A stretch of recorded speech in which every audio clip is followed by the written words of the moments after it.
Bueno, Sonia, muchas gracias por este tiempo para poder conversar un poco, porque dentro del marco del centenario del nacimiento de Fernando Rielo, fundador de las Misioneras y Misioneros Siguientes, tú has tenido un gesto precioso. Has dedicado la publicación de un poemario, de tu primer poemario titulado Trigales, a Fernando Rielo, nuestro fundador. Y en ese sentido, te quería hacer algunas preguntas. Muchas gracias, Grecia, por este momento de conversación. Gracias a ti. Sonia, ¿por qué escribir poesía? Y concretamente, ¿por qué escribir poesía mística? Bueno, la poesía mística es la historia del encuentro o del camino hacia el encuentro de una persona con Dios.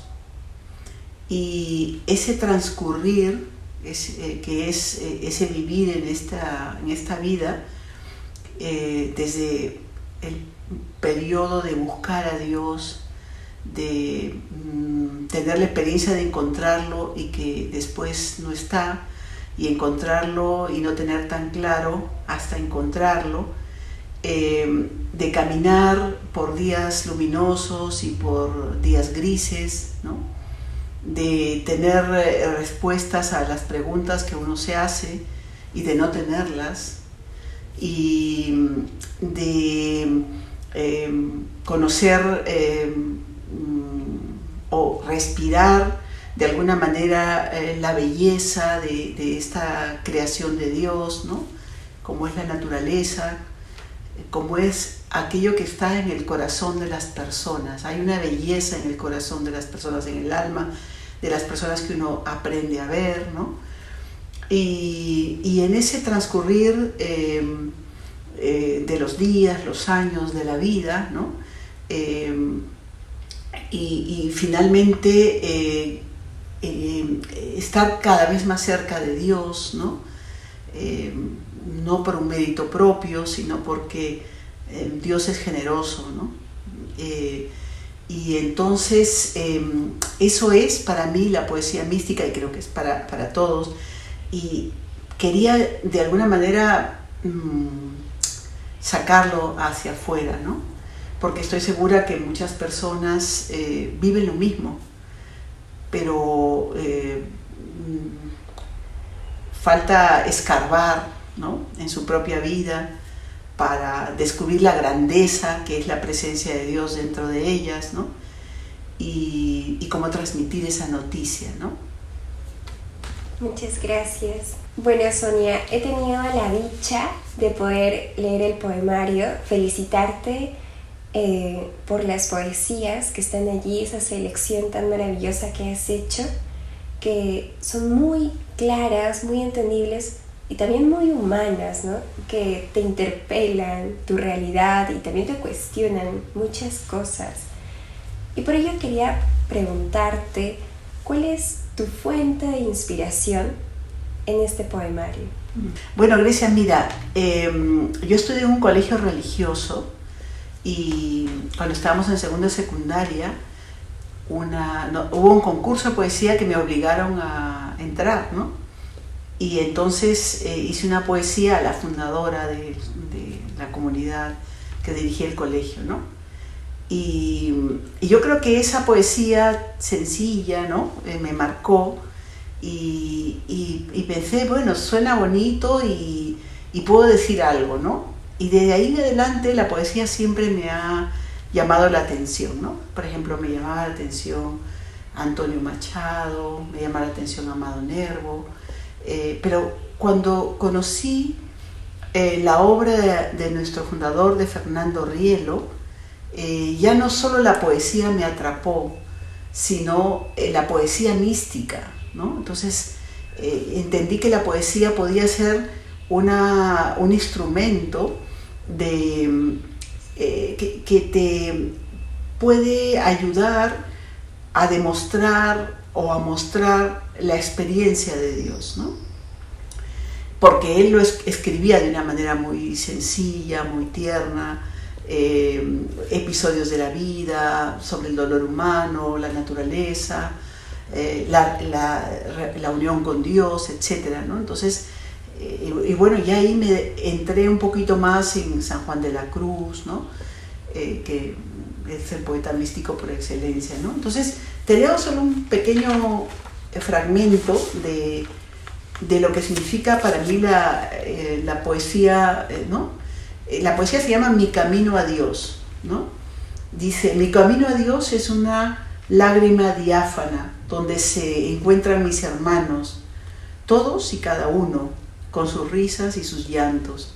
Mi camino a Dios es una estrella tejida de sueños, todos nuevos, todos blancos. Allí están las almas de mis hijos, hijos de una humanidad nueva, con sus cantos y sollozos, ¿no? Entonces, digamos que poemario es la descripción de mi camino a Dios, ¿no?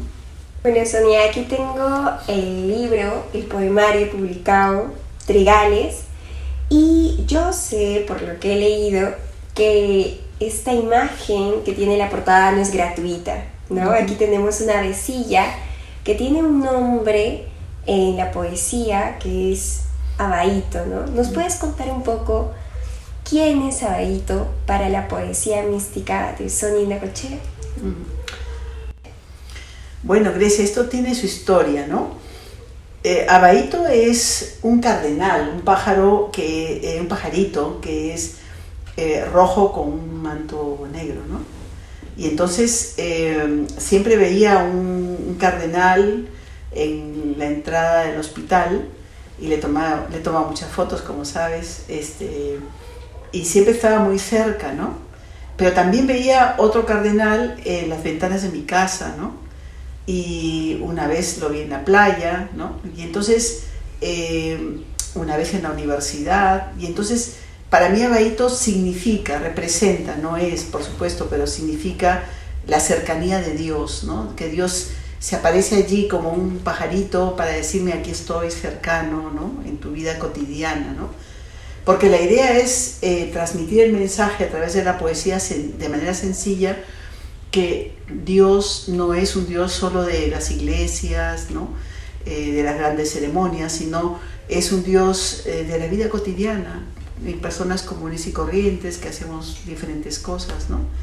Y entonces, y los trigales son los versos, ¿no? Y aquí en la portada se ve como los trigales, Abaito está posando en los trigales, ¿no? O sea, y los trigales como que lo quieren proteger, ¿no? Entonces, la primera parte, hay una hoja que la primera, digamos, 4 versos, una pequeña poesía alusiva a eso. Dice: hay trigales que nadie recoge, y esta poesía mía alborotada ha acogido en sus entrañas. Hay trigales que nadie coge, que son esos mensajes de Dios, ¿no? Que no he escogido, ¿no? Y al final termino el epílogo diciendo que aquí están los trigales a lo largo de estas hojas, ¿no? Estos trigales míos escogidos han abrigado mis versos, mis dolores, mis sueños, mis muertes cotidianas. Estos trigales míos escogidos han abrazado a Dios con poesías, ¿no? Y este es Abaito que está en medio de los trigales, ¿no? Y una de las poesías es dedicada a Abaito, ¿no? Y perdóname que la vamos a buscar, ¿no? Voy a leerte solo una estrofa para no hacerla muy largo, ¿no? Abaito se posa suavemente sobre la rama, entona una canción y toca la puerta de mi alma. Le abro, busca su nido, enciende luces en rincones escondidos y fogatas cuando hace frío. Trae olor a cielo fresco sobre sus alas, teñidas de belleza y de ternura. Abaito no ha venido hace varios días, quizá llegó sin haberlo visto. Le digo a mi alma alborotada: enciende tu lámpara, barre tu casa, arregla tu mesa y pon el mantel de fiesta y el pan fresco del desayuno cotidiano, que tu amado Abaito está al umbral de tu vida esperándote. Bueno, Sonia, tengo entendido que hay una de tus poesías que ha sido musicalizada. ¿Nos puedes contar un poco más sobre ello? Bueno, es una poesía que se llama Mi árbol padre, que está musicalizada por Marco Iriarte, la vocalista que tiene una preciosa voz, Nora Noblecilla, y el músico de pista instrumental, Gonzalo Landazuri, ¿no? Que básicamente lo van a escuchar, pero básicamente es entender que Dios tiene una pradera, ¿no? Que es su creación, ¿no? Y que le pido a través de esos versos que me dé un espacio en esa pradera, ¿no? Que solo quiero un espacio en esa pradera y quiero pasar la vida, los inviernos, los otoños, en esa pradera y nutrirme del árbol de la vida, en fin, algo así, decía, lo verás, ¿no? Pero es la pradera de Dios y tener un espacio allí. Ahí van a escuchar ese poemario, esa poesía. La canción, ¿no? ¿Y cómo podemos acceder a esta canción? Vamos a tenerlo en YouTube, va a estar en un canal de YouTube como Mi árbol padre musicalizado. Vale, muy bien, la escucharemos de todas maneras. ¿Y para qué escribir poesía mística? Yo te puedo decir que para mí la poesía mística ha tenido un valor curativo. Yo creo que ha sido un bálsamo, ¿no? Algo que ha curado y sanado mi vida espiritual, ¿no? He podido sacar, diríamos, de lo más profundo aquellos sentimientos, digamos, tristes y alegres, sencillos y complejos, ¿no? Pero muy profundos que quería poner delante de Dios, ¿no? Y entonces para mí, pues, escribir poesía mística tiene especial efecto en ser curativa, un bálsamo en mi vida espiritual. Pero además la poesía es el lenguaje de lo más profundo del alma y entonces nos permite conectarnos, dialogar con lo más profundo de otra persona, ¿no? Y es una forma de lenguaje además muy entrañable, muy cercana entre las personas, ¿no? Hablar en poesía, con poesía, y que además esos versos traen, diríamos, lo propio de cada ser humano, ¿no? Lo espiritual, sus raíces, sus entrañas, ¿no? Lo mejor quizá, ¿no? Por eso escribo yo poesía y por eso invito a todos a que hagan poesía.